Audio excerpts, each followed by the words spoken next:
So eto na nga po mga idol, tsansa ni Casimero Cuadro Alas na manalo kay Akhmadalib, mas mataas na. Final contract inilabas na. And bago yan kaibigan, huwag niyo po munang kakalimutan mag-like and subscribe. Maraming salamat po. Well mga kaibigan, unahin ko na po muna yung tsansa o kung ilang porsyento yung tsansa ni Casimero Cuadro Alas na manalo kay Akhmadalib sa magiging laban nila. So ayon na rin po sa ating mga nakuhang survey mga kaibigan, no, ay nasa 90 to 100% ang tsansa ni Casimero Cuadro Alas na talunin or manalo nga po dito kay Akhmadalib.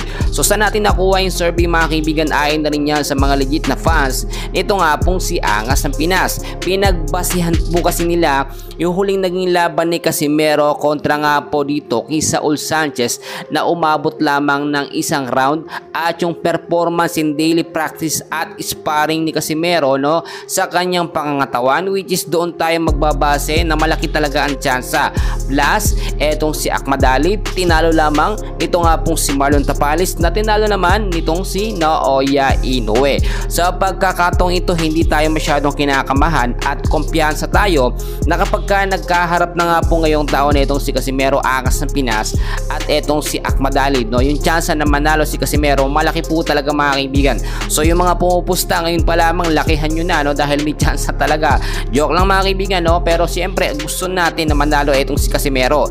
Eto pa, ay na rin po sa ating mga legit na update na nakuha, no, ay talagang pinupush na ngayong taon, no, sa mga susunod na buwan mangyari yung magiging laban nga po ni Casimero at ni Akhmadalib. Sa lahat po ng social media mga kaibigan, pinag-uusapan na yung next fight ni Casimero Cuadro Alas after ni Saul Sanchez. At etong magandang update mga kaibigan, no, once po na manalo etong si Casimero dito kay Akhmadalib, ay automatically aangat po siya, no, or pupursigin niya na agad na makaangat sa featherweight division para nga po makuhang atensyon nitong hapon halimo ng Japan na si Naoya Inoue, para sila naman ang magkaharap. Sa pagkakataong ito mga kaibigan, alam naman natin nakaban sa bansang Japan ito nga po si Casimero at hindi siya magkakaroon ng laban doon. Pero sa iba't ibang mga bansa tulad sa Amerika, sa Saudi Arabia, ay posibleng magkaroon ng magandang kontrata ang ating pambato na si Casimero Cuadro Alas. Siyempre papaboran nga po yan ni Bob Arum. Alam nyo naman, pera kasi yan, malaki ang kikitain dyan ng mga